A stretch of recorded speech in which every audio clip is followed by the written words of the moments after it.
자, 속보가 들어왔습니다. 경찰 특수단이 김성훈 경호차장 구속영장을 재신청했다. 이런 소식이 들어왔는데 처음에는 이게 검찰에서 기각을 했지 않습니까? 예. 이번에 어떻게 될까요? 그 기각하고 나서 이제 하도 비난을 받으니까 계속 그 해명하는 물타기 기사가 나오더만요. 뭐 경찰의 그 저기 내용이 너무 부실했다 뭐 이런 식으로 하던데 그게 그렇게 회피할 수 있는 말이 아니죠. 그게 그 사건의 중요성을 알았다면은 그렇게 부실하게 그러니까 검찰에서 흘러나온 지금 얘기는 흘리는 얘기는 그런 거였잖아요. 거기다가 그냥 체포영장 집행을 막았다 한 줄만 써 있어서 뭘 어떻게 할 수 없었다 뭐 이런 거였는데 그러면 더 보완해라고 했어야지. 그거를 그냥 아예 기각을 해버리는 거는 뭐 말이 안 되는 거예요. 그러면서 또 그걸로 욕 먹을 것 같으니까 반려라고 또 표현하고. 그러니까 보도가 다 반려로 나와서 다 반려라고 언론에서 얘기했는데 기각이 맞는 거 그러니까 박은정 의원이 법사위에서 잘 짚었잖아요. 그러니까요. 반려가 뭐냐 도대체 뭘 보완해서 다시 한다는 거냐. 너네는 그냥 돌려보낸 거 아니냐 안 하겠다고. 그러면 기각이라고 했어야지 왜 반려라고 말장난하냐 이렇게 했잖아요. 맞아요. 그러니까 이번에는 그렇게 그런 식으로 해서 빠져나가기 어려울 겁니다. 이제는 영장 청구해야죠. 구속이 될 것. 그리고 지금 보면은 김성훈 차장이 풀려 있으면서도 경호처 사람들이 얼마나 또 힘들어하겠습니까? 그럼요. 돌아가서 벌인 일이나 여러 가지가. 지금은 이번에도 만약에 영장을 또 지들 말로 반려한다. 그러면 내란 세력이지. 그건 진짜 내란 세력이다. 비난 들어도 할 수 없는 것이고. 그리고 지금 이제 한겨레 등 이제 보도 나온 거 보면 또 윤건영 의원 얘기한 걸 보면은 비화폰을 12명의 이 내각 장관들 뭐 지급을 했다 이런 얘기가 나오고 있습니다. 비화폰이 원래 문재인 정부 때도 뭐 장관한테 주고 막 이랬던 겁니다. 그러니까 일부 장관들은 비화폰 쓸 수 있죠. 군 지휘관들도 비화폰으로 통신하고 하니까. 그러니까 비화폰은 원래 국정원에서 만드는 거거든요. 국정원에서 만들어서 이렇게 주는 건데 청와대에서도 뭐 일부 수석 비서관들이 좀 갖고 있었고 그게 한정적으로 주는데 제일 주목해야 될 건 뭐 업무상 필요에 의해서라면 보안을 유지해야 될 국무위원들한테 주는 거를 그걸 자체가 잘못이다라고 하기는 어려운데 김건희가 있다는 거죠 거기에. 그리고 김건희한테 비화폰만 준 게 아니라 비화폰 소지자 명단하고 연락처를 함께 줬다는 거잖아요. 2장짜리로 된 저거를. 그럼 그게 무슨 말입니까? 연락하라는 거잖아요. 그리고 장관들 입장에서도 이 번호 알고 있다가 뜨면은 이거 김건희니까 받아라. 그리고 얘기해라, 보고해라 이거 아닙니까? 이게 국정농단이죠. 이게 심각한 거죠. 민간인한테. 그렇죠, 민간인요. 비화폰을 주고 박정희도 유경수 여사한테 비화폰 안 줬을 것 같은데 전두환도 이순자가 아무리 무서워도 비화폰 안 줬을 것 같고 이게 아마 우리 헌정사상 처음 있는 일이 될 수도 있겠네요. 이 비화폰을 저는 제가 보기엔 처음일 것 같아. 대통령 부인이 비화폰을 비화폰은 비화폰하고 비화폰끼리 통화를 할 때만 그 의미가 있는 거예요. 그래야지 그 보안이 유지되는 거예요. 그러면 김건희가 비화폰을 들고 있는 게 자기가 전화를 받으려고 그랬다. 그러면 상대방도 비화폰을 쓸 때만 그게 의미가 있는 얘기거든. 그렇죠. 그렇잖아요. 진짜 국정에 대해서 김건희가 진두지휘하고 의견을 계속 주고받고 이랬을 수도 있겠다. 그러기 위해서 필요한 거지 비화폰이. 그거 아니고서는 쓸모가 없어요. 김건희가 왜 뭐 어디 가도 부속실은 없지만 수용원이들 따라다녔고 그리고 자기가 국정에 개입할 전화를 할 필요는 없는 거고 그렇다고 해서 사적으로 뭐 법무부 장관님 전데요 뭐 밥 먹으러 놀러 오세요 뭐 그거를 김건희가 전화해서 할 일입니까 그거를? 그것도 아니고. 그렇네요. 야 그러면은 이것도 진짜 국정농단. 이게 만약에 지금 내란 사태가 없었으면 이 사안 자체가 진짜 국정농단이라고 얘기를 하고 법적인 책임을 물어야 된다 얘기를 했을 그 상황인데 내란이 있다고 해서 그냥 넘어갈 수 있는 문제는 아니고 이거는 분명히 책임을 물어서 처벌해야 될 일입니다. 이거 비화폰 문제 똑똑히 따져봐야 된다라는 거고 지금 김건희 이 계속 관저에 있는 거 아니겠습니까? 이거는 어떻게 뭐 관저에 있는 거 대통령 파면 전이기 때문에 어떻게 할 수가 없는 것이지만 국민들이 볼 때는 김건희만 이제 풀려나고 진짜 이렇게 아무것도 우리가 할 수 있는 게 없이 두고 보는 게 아니냐.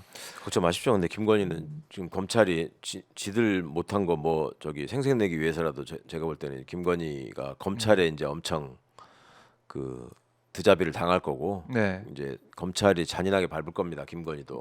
그래야지 국민들의 어느 정도 검찰에 대한 분노를 조금이라도 누그러뜨릴 수 있다라는 걸 알기 때문에 그렇게 될 것이고 뭐 모르죠. 또 지금 관저에 있는지 엄마랑 같이 스크린 골프장 다니는 건지는 모르겠는데 모녀가 보니까 같이 다니지는 않는 것 같더라고. 어디 놀러 갈 때는 따로따로 다니고 그러는 것 같던데 뭔가 다른 아이템을 찾아서 또 놀고 있겠죠. 알 수가 없다.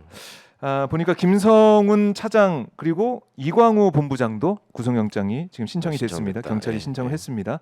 이제 검찰이 어떻게 나올지. 그러니까 구속영장 얘기가 나오면 막 구속이라는 단어만 집중해가지고 또 막 트위터나 이런 데다가 김성훈 드디어 구속 막 이런 분들 계실지 모르겠는데 구형 나오면은 막 그냥 그걸로 다 재판 끝난 것처럼 막 돌리시듯이 그렇죠. 잘 좀 절차적이나 단계를 그간에 많이 겪어보셨으니까 좀 구분하십시오. 경찰이 검찰에다가 지금 구속하겠다고 보냈다는 겁니다. 신청과 청구의 차이가 또 이번에 또 많은 분들이 아셨을 것 같아요. 그리고 검찰이 이걸 받아줘야 된다. 원래는 이제 신청이라는 말을 검찰이 쓰는 게 맞아요. 근데 지들이 뭔가 대단하고 경찰하고 차별화되는 것처럼 너네는 우리한테 신청하는 거고 신청은 뭔가 사정하는 거 같고 청구는 요구하는 거 같잖아요. 그것도 그런 식으로 말 장난을 하는 거예요. 그게 이제 언론계에서는 기자들 그러니까 언론이 문제인 게 그걸 청구라고 그냥 해버리니까 일반적인 용어인 것처럼 되고 법에는 청구라고 안 나와. 신청이지. 그 다음에 또 뻑하면은 피의자 뭐 누구를 소환했다. 윤석열이가 소환하는데 안 나왔다 막 이러잖아요. 소환이라는 말은 법률 용어로서는 출석이 강제되는 의미를 가진 법적 행위로서 소환이라는 단어는 그 형사소송법에 나오는 소환은 법원만 할 수 있습니다. 법원만. 그걸 구인장이나 구속영장을 통해서 반드시 출석시켜야 되는 거. 이게 소환이고 검찰이 하는 거는 출석 요구예요. 출석 요구. 법적으로도 출석 요구. 근데 출석 요구보다 소환이 훨씬 센 말인 것 같잖아요. 그러니까 소환하고 다닌다고 지들이 대단한 적은 것처럼. 그래서 제가 현역에 있을 때 국정감사장에서도 검찰총장 이하 간부들한테 너네 소환이라고 자꾸 그러는데 법에 어디에 검사가 소환할 수 있는지 찾아라 지금. 무슨 법 몇 조에 있는지 얘기해라. 없다니까요. 그래서 거기서 아니 그냥 출석 요구인데 저희가 관행적으로 그렇게 하고 있습니다. 그게 속기록에 있습니다. 그러니까 단어 하나하나도 다 의도와 그런 게 숨어 있다는 거를. 그리고 이번에 윤석열이가 뭐 답변하면서 그 의사들에게 뭐 계도하는 의미로 뭐 그걸 넣었다고 하길래 내가 듣고 웃었다 뭐 이런 식의 얘기했잖아요. 근데 그것도 제가 듣기에는 개고로 들리던데 그걸 개도라고 다 보도를 하더라고. 저도 개고라고 들었거든요. 그러니까 대부분의 언론이 다 개도라고 기사를 썼단 말이에요. 아니 개고는 개도는 뭔가 깨우쳐서 인도한다는 의미가 있는 거고 개고라는 거는 경고예요. 경고. 그렇죠. 징계할 때 개자고 통고할 때 고자란 말이에요. 그러니까 개고라는 말은 내가 의사들 혼내려고 했다 이 말이에요. 근데 그걸 개도라고 쓰는 순간 그것도 물타기가 되는 거죠. 뭔가 좋은 마음으로 인도할 것처럼 들리잖아. 분명히 윤석열은 개고라고 했는데. 이거 중요한 부분 또 짚어주셨습니다. 그러면서 아까 그 얘기를 하자면은 이 포고령을 보고 대충 봤다. 김혜훈 장관도 전 장관도 원래 이제 법전을 다 찾아보고 가시는데 그날은 좀 대충 보신 것 같다 이렇게 얘기하면서 티키타카를 하던데. 알겠습니다. 이 하나하나 단어 하나하나가 정말 이 검찰의 의도, 입장, 의도가 담겨 있는 다 배어 있고 그거를 그런 식으로 해서 검찰의 입장을 강화시켜 주는데 큰 혁혁한 공로를 한 게 언론이죠. 아무런 근거도 없이 무비판적으로 검사가 써달라는 대로 쓰니까 법에도 없는 용어를 가지고 일반화시켜 버리는 거 아니에요. 그렇죠. 그것도 검언유착이에요. 그러니까. 법조계 쭉 보면은 사실은 진짜 이 검사와 언론사, 기자들과의 친밀감 또 이 친소관계 이런 게 좀 많이 아직까지 남아 있다 이런 얘기 비판을 받기 때문에 남아 있는 정도가 아니라 뭐 그게 다인 것 같던데. 제가 진짜 기가 막혔던 게 검찰 기자들한테 선배들이 검찰 취재나 이런 거에 대해서 특수성이 있는데 또 검찰이 장난도 많이 치고 하니까. 그 노하우를 전수하느냐 법조로 처음 가면 내가 한 4-5개 언론사한테 물어봤는데 뭐 전혀 없다더만. 그리고 그나마 조금 더 자세한 상황을 토로한 기자가 하나 있었는데 솔직히 선배들 만나서 그런 얘기 듣는다고 해서 별로 도움되는 얘기도 없습니다. 그래서 아니 당신들 그거를 지금 그렇게 당연한 거라고 생각하면 안 된다. 검사들은 그러면 중앙지검에서 뭐 김건희 무혐의라고 발표할 때 언론에다가 무슨 단어로 어떻게 거짓말 할 건지 대검이나 중앙지검에서 회의하겠냐 안 하겠냐 내 생각할 때 그러니까 할 것 같다는 거야. 그리고 언론 대응 많이 했던 선배 검사들이 후배 검사한테 너 기자가 물어보면 이렇게 얘기해야지 책 안 잡힌다. 이렇게 곤란한 상황에서는 이렇게 답변해라. 그거 전수하겠냐 안 하겠냐 그러니까 할 것 같대. 그럼 당신들은 그거를 권력을 감시하고 견제한다는 기자들인데 얘들이 어떤 식으로 나와서 무슨 거짓말을 하고 어떻게 빠져나가는 건지를 알고 있어야지 대응이 되고 취재가 되고 속지 않는 기자가 되는 거지. 그러면 선배 기자들이 알려줘야죠. 얘들이 무슨 수법을 쓰고 어떻게 기자와의 관계를 형성해가지고 어떻게 말장난을 하고 속이려고 하는 건지를 알려줘야지 속지 않고 대응을 할 거 아닙니까? 감시가 되고. 네. 근데 그런 게 전혀 없다는 거야. 그러면서 선배들이 그나마 가르쳐주는 거라는 게 네. 같이 뭐 이렇게 뭐 일진이나 말진 뭐 예전 뭐 검찰 출입했다는 데스크 뭐 이렇게 술 마실 수 있잖아요. 요즘 뭐 그것도 거의 없어졌다고 하더만. 그래봤자 앉아가지고 자기 무용담만 얘기한다는 거예요. 내가 무슨 검사하고 친하고 그 검사하고 내가 뭐까지 해봤고. 단독 했던 뭐 그런 아니 그런 얘기도 안 내가 하고 그 검사하고 어느 정도 친한지 내가 그 집 딸 무슨 뭐 생일도 안다 뭐 그 검사도 나하고 친해가지고 뭐 우리 애 대학 들어갈 때 뭐를 보내왔더라 뭐 그따위 얘기나 하고 그래서 뭐 그렇게 가깝게 지내다 보니까 전에 하나 뭐 던져줘가지고 내가 특종 하나 이런 거 한 거다 이런 얘기를 하면 그러면 후배 기자들이 들을 때는 그러니까 그 사람 얘기하는 거지 그게 무슨 의미가 있냐는 거예요.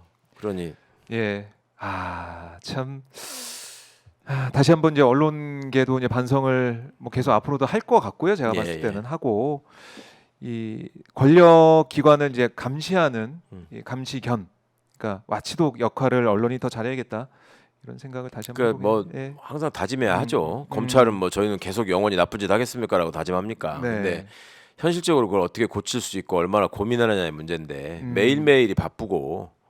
이렇게 박정우 기자만 하더라도 뭐 그런 거 생각해보고 돌아볼 시간이 없잖아요. 지금 맨날 마이크 앞에 앉아가지고 라이브만 계속 진행해야 되는데 언제 그 생각을 하냐고. 내가 기자 때 현장에 뛸 때는 어떻게 했고 후배들은 무슨 생각을 할 것 같고 그럼 여기서 라이브 하다 보니까 이런 문제가 있을 것 같은데 내가 이 얘기는 좀 해줘야지. 그럴 시간 있습니까?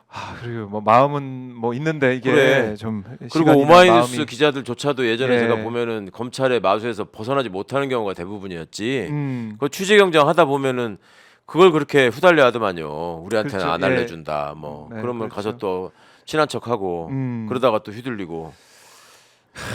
참 이 문제는 뭐 장기적으로 이제 풀어나가야 그런 숙제 문제라고 생각이 되고요. 자, 이런 가운데 윤석열이 설 명절 인사를 전했다는 또 얘기도 나오고 있는데 윤석열이